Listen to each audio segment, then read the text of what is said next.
Alright. Good morning, good afternoon, and good evening. Wala na tayong patumpik-tumpik pa at ituturo ko na sa inyo kung paano magagamit ang AI sa inyong business. So, printing business. Bakit kami lumabas or bakit gumawa agad kami ng content for so many years? Marami nangyari. Malaki ang gap pero ang importante dito is may share ako sa inyong bago. Lately, naging involved tayo with AI at sa creatives at nakita ko na pwede kong i-share sa inyo ang nalaman ko sa AI at i-apply ito sa inyong mga business. So nakita ko na pwede kong i-apply sa inyo or nakita ko na magiging useful sa inyo ang mga pwede kong i-share sa AI involving your printing businesses. Alright. So mag-uumpisa tayo sa sa ating intro.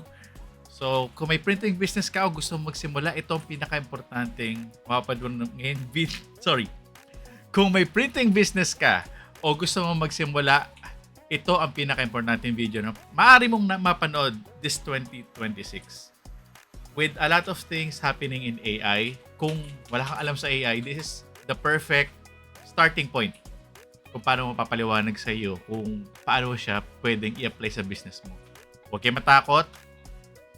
Isang tool lang gagamitin natin at wala kayong babayaran. Panoorin nyo lang to. Okay? So, libre lahat ng tools. Alright. So, ano ang mga matututunan nyo sa videos na to? Mga 5 tips. Alright. So, tip number 1, mag-generate ng client code in 30 seconds. Previously, may nagtanong sa'yo, ang tagal, ang daming kailangan gawin. Pati wordings, pag-isipan mo, calculation. Pero at this point in time, magagawa natin na yung client code in less than 30 seconds with just a simple prompt. Tip 2, gumawa ng terms and conditions. Isa to sa pinaka hindi madaling gawin. Dati, 2022, 2021, it would be difficult for us to create terms and conditions. Kailangan may alam ka sa batas, kahit paano. Pero dahil may power na ng AI, pwede natin gawin yun less than 5 minutes. Lalagyan lang natin ng details, lalagyan natin ng information para magkaroon tayo ng terms and conditions. So, number 3, professional client response sa mga emails at messaging platforms. Say for example, hindi naman tayo syempre magaling mag-English, di ba? Hindi naman tayo masyadong adept. Hindi naman lahat tayo eloquent makipag-usap sa wikang banyaga. Ayan. So, may paraan. There's a way para makipag-usap sa ibang tao na may tulong ng AI. Ayan. So, next is content planning for promotion. So, at this day and age, nakikita natin TikTok, Facebook Reels, X, Threads. Paano ka mag-jump in? Paano ka sasama sa promotion gamit ang AI? Ayan. So, comparative. Lastly is comparative research for equipment supplies. Pwede natin gamitin ang power ng AI para matulungan kayo para magkaroon ng assessment kung ano ang equipments na gagamitin or kung meron kayong kino-compare, pwedeng tanongin natin sa ating assistant. So, from this point forward, tatawagin natin ang AI as assistant. Okay? So, personal secretary nyo sa. Okay? So, ayan. So, tip 1, mag-generate ng client code in 30 seconds. So, dati, sabihin natin at the maximum, 30 minutes ang manual na computation. Ngayon, 30 seconds na lang. So, ano ba yung sample prompt? Hindi naman kailangan English. Okay? Pwedeng Tagalog. Yun ang maganda. Pwede niyong kausapin ng Tagalog ang inyong assistant. Kung marunong kayong ibang language, like Kapampangan, Bisaya, Ilonggo, Ilocano, pwede. Nakakaintindi siya. Yan ang gusto ko sa AI. Madali mo ipapaliwanag yung sarili mo. Hindi kailangan English. Kung ano ang output na gusto mo, say for example, sabihin mo, assistant or secretary, kung anong tawag mo sa kanya, pwede mo bang tulungan ako sa pagko-quote? Say for example, ito, sample prompt. I run a small printing shop in the Philippines. A client wants 500 pieces, full color flyers. Letter size, both sides, 130 GSM. My paper cost is 8 per sheet, running at 2 pesos a piece your running cost. I want a 40% margin. Give me a total price per piece at jump price. Ngayon, paano natin i-apply yan? Okay. So, let's use Gemini. Okay? So, suggestion ko para sa mga hindi pa sa free pa lang ang ginagamit, I think Gemini ang pinaka-okay for me. Pero kung gusto niyo mag-chat GPT, okay lang. No problem. So, ayan. So, ang coding. So, lalagay natin dito assistant. Sorry. Assistant.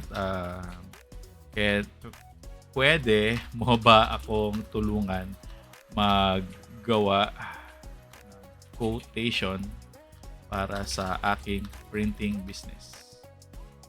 Ang pinagagawa ni customer ay sabihin natin 100 pieces business card. Ang printing per page ay say for example 10 ay nakakagawa ng 10 pieces. Ang isang page ng printing ng isang letter size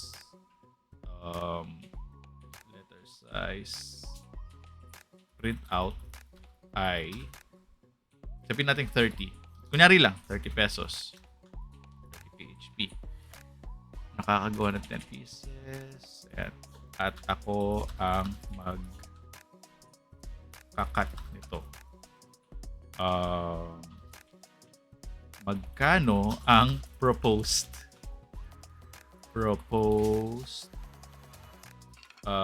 profit margin, or magkano ang proposed margin or kita na masasuggest mo sa akin. Bigyan mo ako ng dalawang pagpipilian. Okay.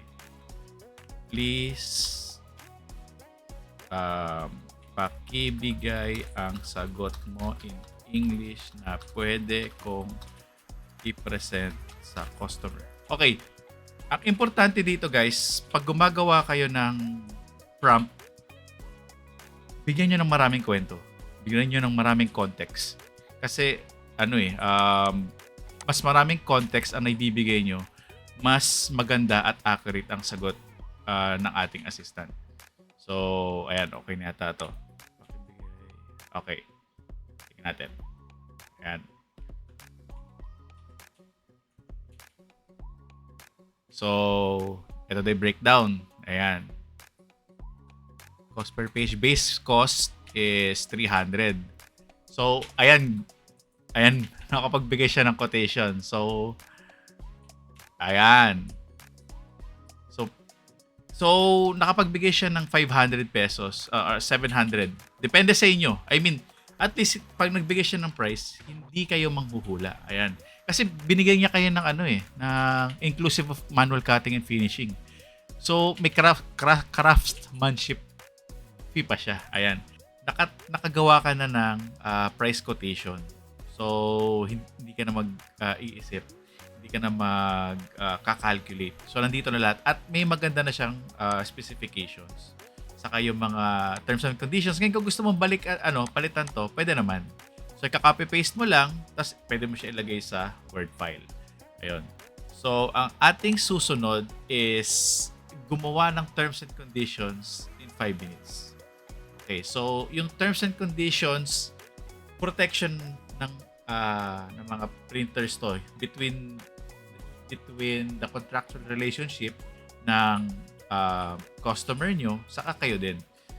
Yung mga payment terms, like say for example, 50% down payment, client approval. Importante to guys. Kasi na-experience na rin natin na unprotected yung mga deals.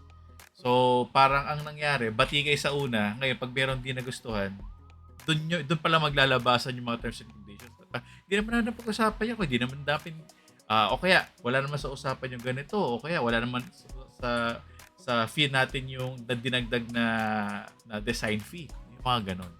So, isasama natin yung mga policies, etc., turnaround time sa cancellation.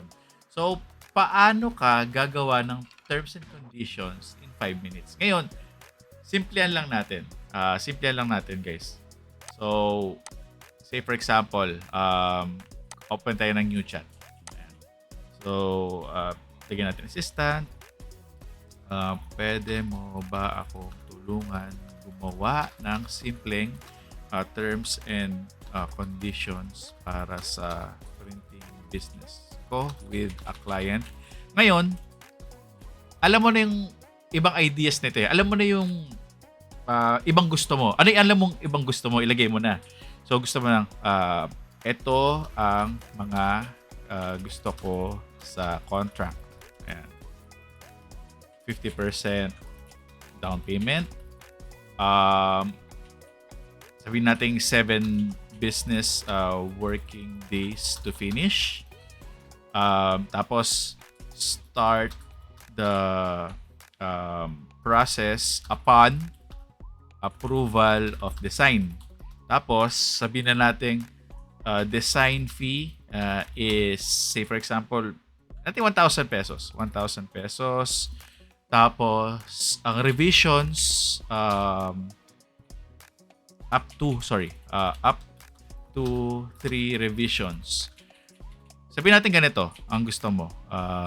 Tapos, please make the output in English. Dated, say for example, dated April 19, 2026. So, bigyan natin dyan. Okay. Ito, printing services agreement. Ayan. So, this agreement outlines the terms and so, wala pang 5 minutes yun, ha? Ang bilis ng assistant natin. A non-refundable fee of 1,000 shall be charged for graphic design services, revision limit. Ayan. Kita niyo yung wordings, guys. Ito yung hindi madaling gawin, eh.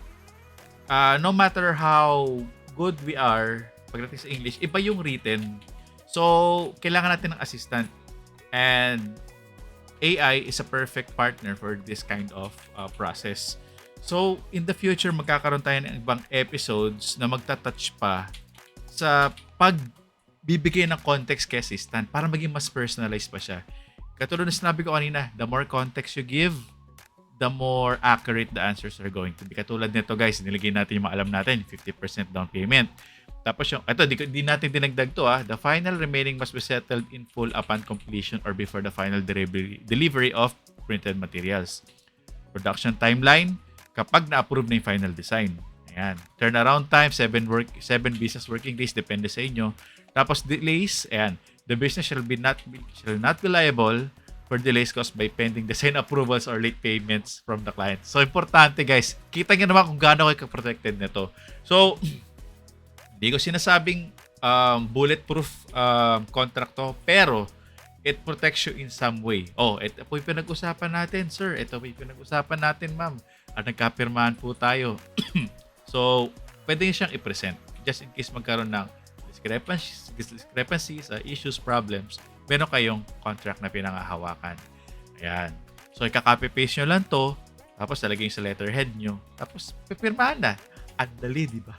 Andali, guys. Dati, hindi matagal. I mean, para sa iba, nire-reprint lang to, tapos pinapalitan ng details. Pero ngayon, ang pwede nyo gawin is personalized ang kada contract nyo. Ayan. So, that's tip number 2, ayan, sa contract. And tip number 3, mag-respond sa client messages ng professional. So, alam nyo naman tayo, guys. Alam nyo naman tayo. Pagdating sa tanungan, pag may nagtanong, how much po, ganyan. Okay po, 350 na lang para sa inyo. Yung mga ganon. Pero, syempre, meron tayong ibang clients na gusto ng professionalism. Ayan. Sabihin natin, syempre, lahat naman tayo gusto nating umangat. Gusto nating magkaroon ng prosperity sa buhay, magkaroon ng mga big-time clients. Through the help of AI, mahahandle nyo lahat ng ganitong situation, guys.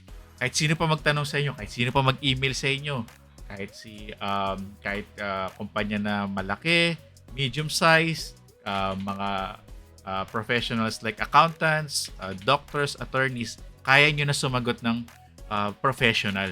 Kung nahihiya kayo or wala kayong background sa writing, pwede kayong tulungan ng AI.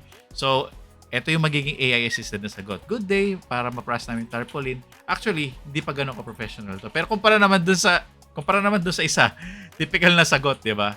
So, paano natin gagawin yon? Okay? So, babalik tayo kay assistant. So, mag-open tayo ng new chat. By the way, guys, walang bayad ang free ang models ng ChatGPT, Gemini, sa Claude. May mga free models sila. Ngayon, I highly suggest pag marunong na kayo, pag medyo level up na tayo, through sa mga sinashare ko sa inyo, masusulit nyo na ang assistant. Kasi halagang 1,000 plus, meron na kayo super talinong assistant. Ito siguro ang pinakasulit na magagastos nyo kada buwan para hindi kayo mahirapan sa napakadaming bagay. Okay. So, isulat natin dito. Say for example, may nag-reply. So, gumawa ko ng kunyaring letter. Kasi sa emails, pwede nyo copy-paste to, guys. Say for example, kunyari kinapa-paste natin to, message sa atin. So, good day. Hello, good day, Printer Sub. We would like to ask for your quotation on these items. And kindly respond to us as soon as possible. Paano pag ganito? Alam naman replyan natin siya pwede naman. Pwede natin replyan ng, sir, ganito ang presyo namin. Pero, mas maganda kung meron tayo, mas magandang approach, diba? So, ang gagawin natin, kakopy-paste natin to, yung tanong, whether sa Messenger yan, whether sa Viber, whether sa WhatsApp, whether sa email, ilalagay natin yan. So, say for example, ayan, sabihin natin, assistant, can you please help, kunyari Tagalog, pwede mo ba akong tulungan mag-reply dito? Pakisabi, pakisabi i-quote namin yung presyo within the day. Ayan, para may urgency tayo. Ayan. Within the day, and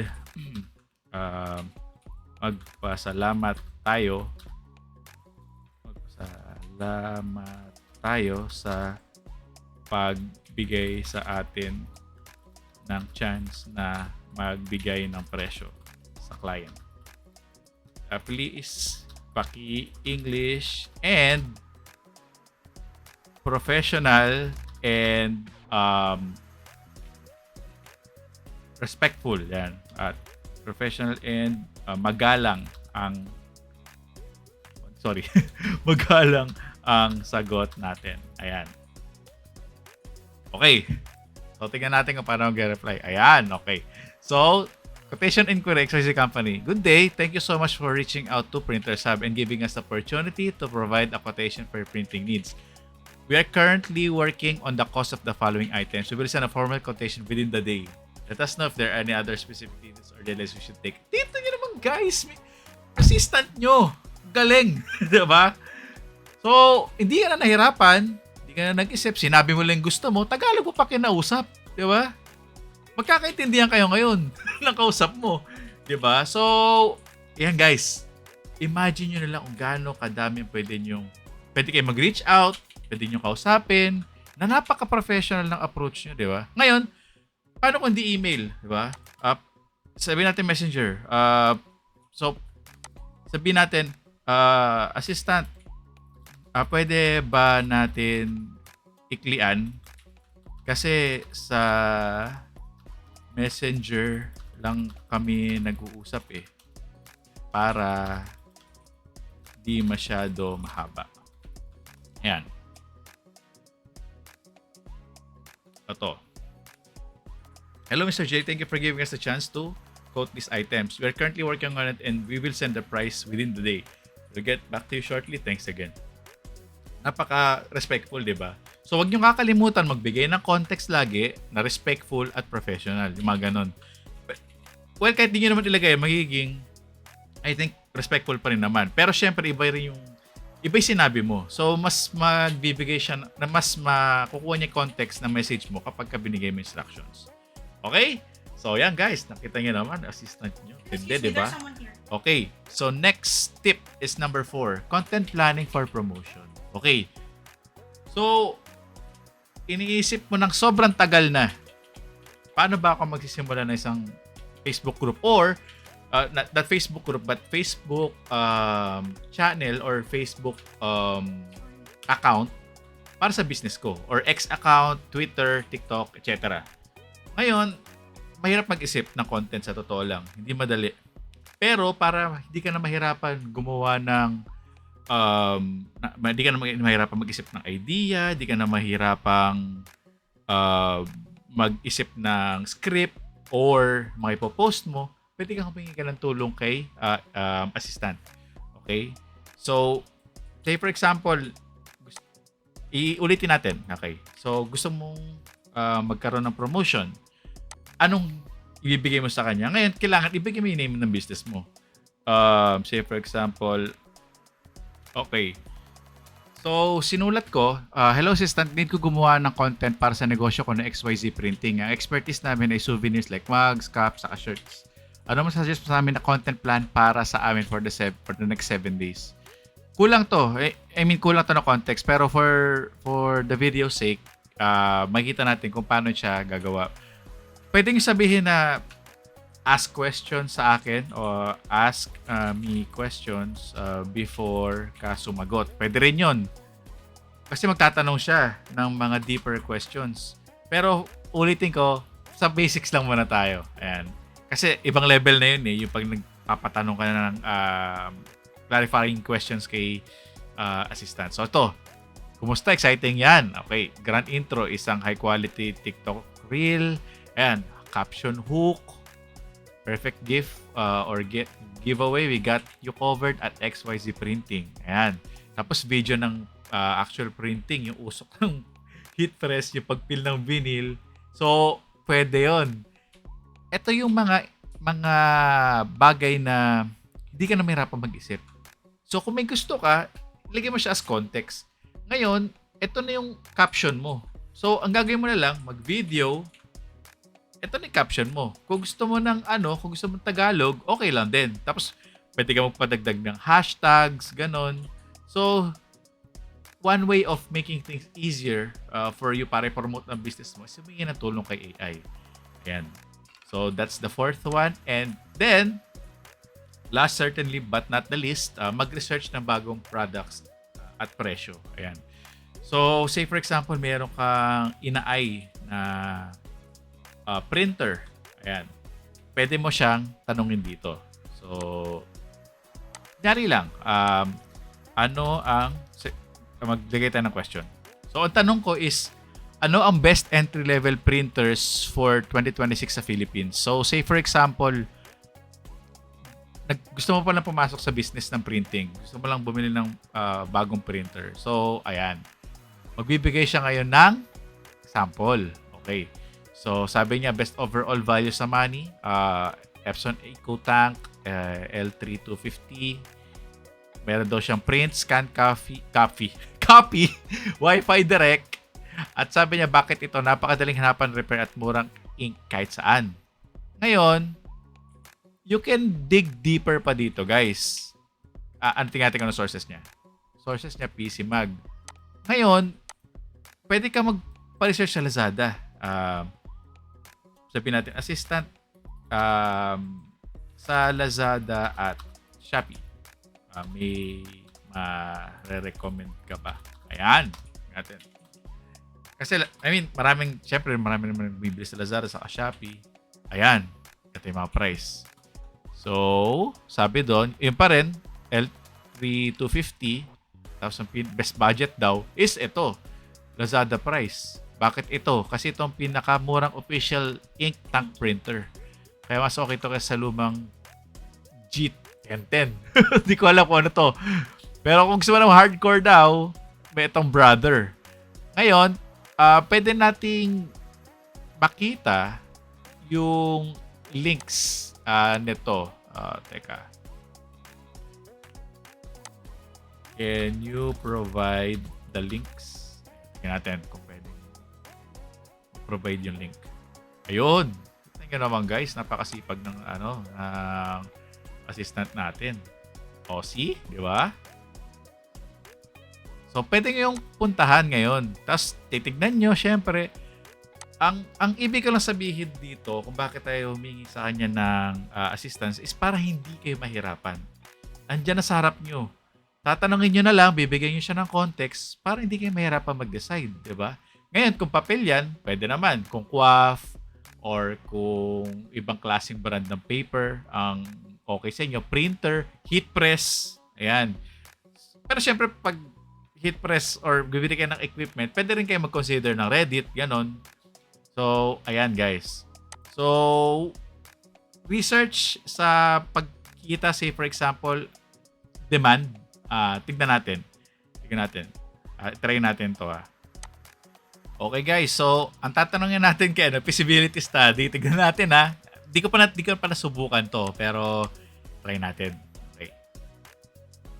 Ayan. So kunyari, magtatayo kayo ng business dito sa Isitan. Kunyari lang. So, i-copy paste natin or print screen yung image. Okay yung image. Kunyari lang sabihin natin, hello assistant, nagpa-plan ako na magtayo ng small printing business dito sa area na to.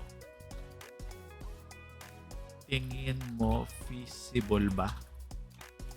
Or pwede ba akong kumita dito? First time ko ginawa to guys, confident ako na makakapagbigay siya ng sagot. So anong pinapoint out ko dito? Hindi nyo kailangang gumastos ng malaki para mag-research. Yan guys. So tignan natin kung ano may answer niya. Okay. Magandang plano yan. Kung pagbabasihan ang location sa mapa, Recto Avenue, see? Alam niya, di ba? Ito ang pinaka-strategic na lugar para sa isang printing business. At alam natin yan kasi daming printing business dyan. Bakit malakas dito? High student density. Ipapalibutan ka ng malaking schools gaya ng FEU, Interface Computer College, at iba pang kalapit na colleges sa Recto at Gastambide. Ang estudyante ang bread and butter ng printing business. Foot traffic, ayan. Isitan Cinerama Complex, yung LRT2 Recto Station, business ecosystem, malapit ka sa mga kumukuha ng clearance sa Manila City Jail or naglalakad ng papeles na sa mga kalapit na opisina na kailangan ng photocopy at rush printing. So, tignan nyo guys kung gaano siya katindi. Tinignan niya rin pati yung mga hamon, mga challenges. Dahil magandang pwesto, asahan mo matindi ang kompetisyon. Price wars, maraming printing shop sa Recto at alam niya na nag-alok na napakamurang presyo o mas mababa pa. Kailangan mo makuha ang tamang supplier ng tinta at papel para hindi ka malugi. Rent. Dahil prime location to, posibleng mataas ang upa sa pwesto. Tips para magtagumpay. Bookbinding. Okay yan. Lamination. Guys, napakaganda ng... kung wala akong kaalam-alam sa negosyo, pwede ka pa magtanong dito, guys. Sabihin natin ganito. Kunyari, ang budget ko para magtayo ng business ay nasa, say for example, sabihin natin 50,000 pesos. Kakasya ba? Ang matindi dito, binibigyan kanya ng logical na explanation kung bakit okay doon at bakit hindi. Tingnan natin. Sa madaling salita, kasya, pero kailangan mong maging madiskarte at lean sa simula. Ano kay lean? So, ang 50,000 sa Recto area is sapat para sa isang micro setup. Pero hindi ito ubre sa isang malaking shop agad dahil student habang target mo, ang focus mo dapat ay high volume printing at copy. So, ito yung mga estimations niya guys. Refurbished laptop, PC. Refurbished pa guys, pinasok pa niya talaga sa refurbish. Kasi hindi po kakasya nga naman yung 50,000. Ano ba yung mga kailangan mo, di ba? Tapos, may rent ka pa na 15,000 to 20,000. Di ba? Tapos, pinasok niya pa yung business permit saka marketing mo. Di ba? So, this will open a lot more conversation. Sigurado ako. So, we're just scratching the surface, guys. At excited ako sa mga pwede pang mangyari, pwede pa natin pag-usapan. Sana nakatulong ang video na to. Okay? So, ano ba yung 5 tips na natutunan natin? Number 1, mag-generate ng client quote in 30 seconds. Okay, check. Gumawa ng terms and conditions in 5 minutes. Check. Professional client response in emails or in messaging platforms. Check. Content planning for promotions. Check. Comparative study for equipment, supplies, etc. Pati feasibility studies. Yes na yes. So, maraming salamat sa panonood, guys. Na-miss ko kayo. So, ngayon, ang call to action mo, ano ang dapat mong gawin ngayon? Pagbukas ka na ng ChatGPT, Gemini o Claude. Okay? Pero kung starting ka, I highly suggest Gemini.